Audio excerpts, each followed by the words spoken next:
Boa noite a todos. Estevão falava: Deus não habita em templos feitos por mão humana. Se Deus fez o céu e a terra, para que ele precisa um templo enorme como às vezes vemos? Ele fez coisas tão maravilhosas que estão na terra, e quando a gente olha para cima, a gente vê o céu de muito maior grandeza ainda, e a gente nem imagina o que tudo tem lá. Jesus diz que o olhar dele é para os humildes e abatidos de espírito, e que tremem diante de sua palavra. São os pobres de espírito, porque aqueles que estão bem nem sempre precisam das palavras do Cristo. 3 pessoas, no livro Boa Nova de Chico Xavier, 3 pessoas, ele relata que 3 pessoas procuraram Jesus. Um era um aleijado, um era um abandonado pela família, sob o peso de sérias acusações, o outro era um aflito, os 3 pobres de espírito. Daí alguém disse para ele: mas o que eles têm para nos dar se eles estão com tantos problemas? Jesus diz: precisamos amar e aceitar a colaboração dos vencidos do mundo, porque cada um sempre tem alguma coisa para dar para a gente. Por mais problemas ou por mais dificuldades que a pessoa esteja passando, ela sempre tem algo para dar.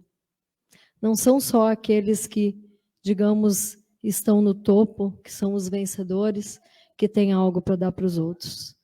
Os vencedores não precisam de boas notícias. Mas, nas derrotas de sorte, as criaturas do mundo buscam a Deus. Não é assim? Quando alguma coisa acontece, qual é a primeira coisa que se diz? Meu Deus. Todo mundo busca a Deus. Podem cuidar. Acontece alguma coisa, as pessoas rezam, as pessoas vão na igreja, as pessoas vêm no centro espírita, elas buscam a Deus. E neste momento, esses seres também buscam aquelas pessoas com quem Deus está. E daí quem elas buscam? Elas buscam os oprimidos, os aflitos, os caluniados, os devedores. Aqui na casa, a gente diz que por nós termos uma mediunidade, uns um pouco mais, uns um pouco menos, somos todos devedores. As pessoas muitas vezes estão doentes e quem elas buscam? Os devedores. Então, muitas vezes, aqueles que parecem tão pobres de espírito são os que estão mais próximos de Deus e os que mais entendem.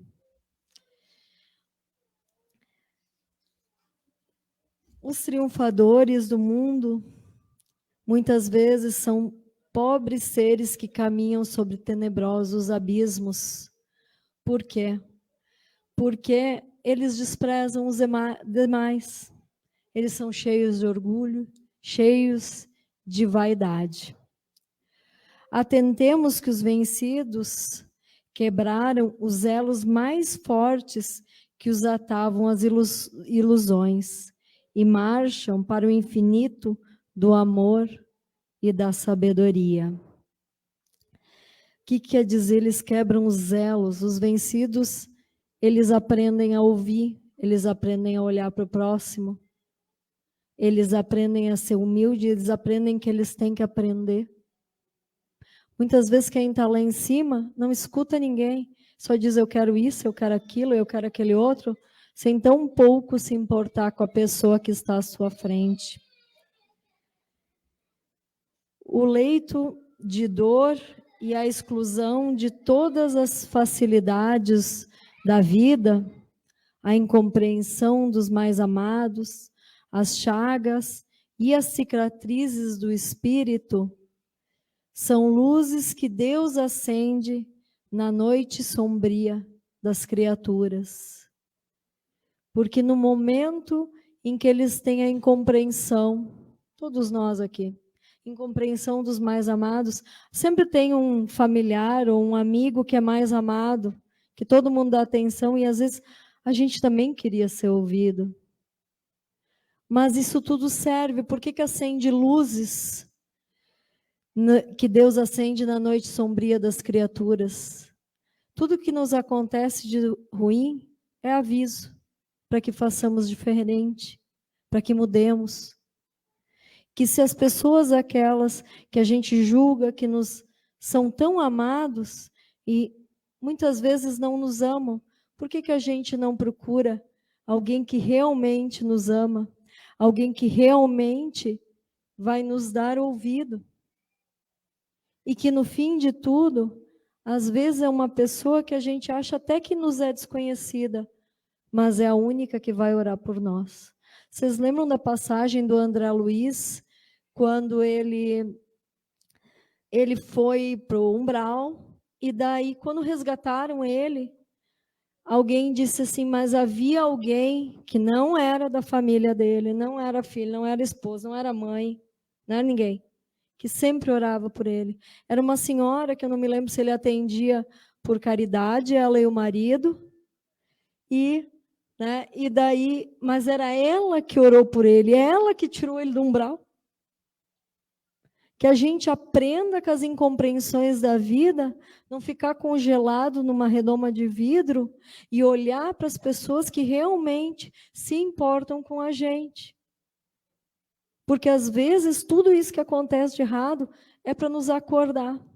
Até eu ouvi esses dias, eu disse que eu tomei 2 choques no mesmo dia. Daí alguém disse, isso já passou. Não, eu espero que não passe. Que isso me fique bem vivo na memória, esses 2 choques que eu tomei, para que eu lembre cada vez o que eu tenho que melhorar na minha vida. O Espírito de verdade diz, venho instruir e consolar os pobres deserdados. Sou o grande médico das almas.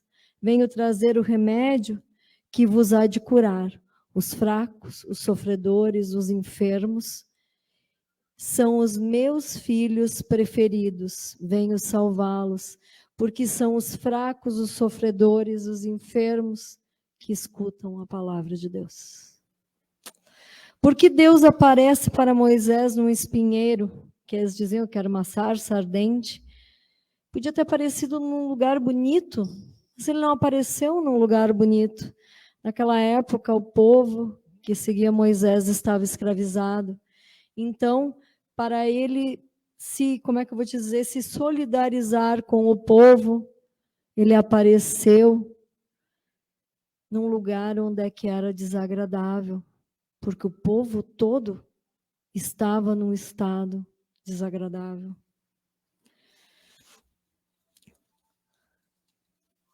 Ai de vós ricos, está dizendo aí no Evangelho, que gemereis e orareis. É como o festim das bodas, eu até fiz esse capítulo outra vez, que aqueles que se muito achavam foram jogados às sombras para pensarem no umbral ou em lugares piores ainda.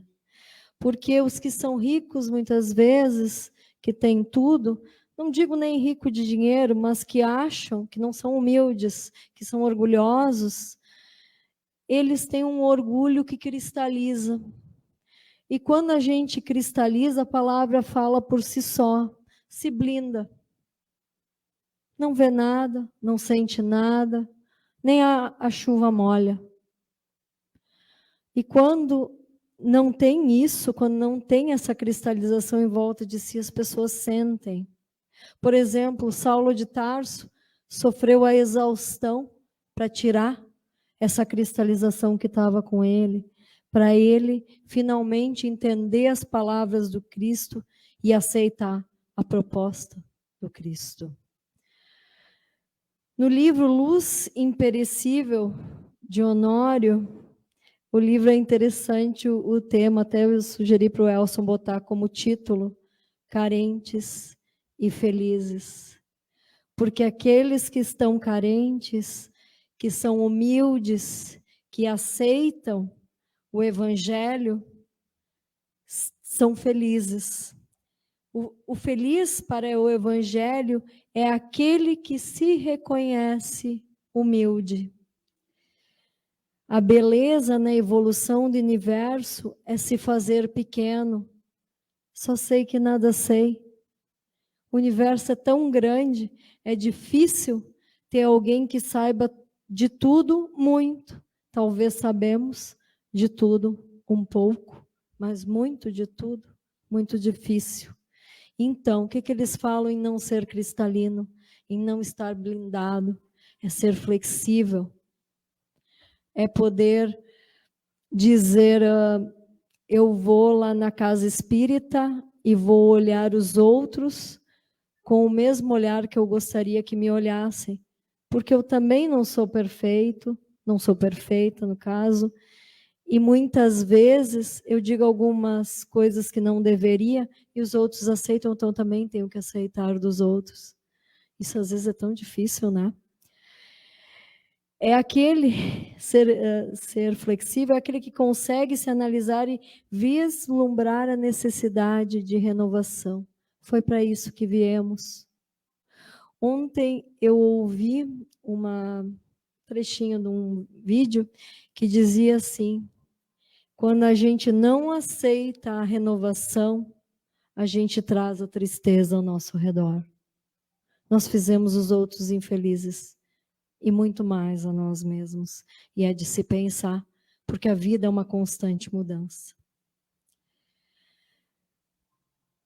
E, na verdade, os humildes são os que reconhecem a necessidade dos valores espirituais.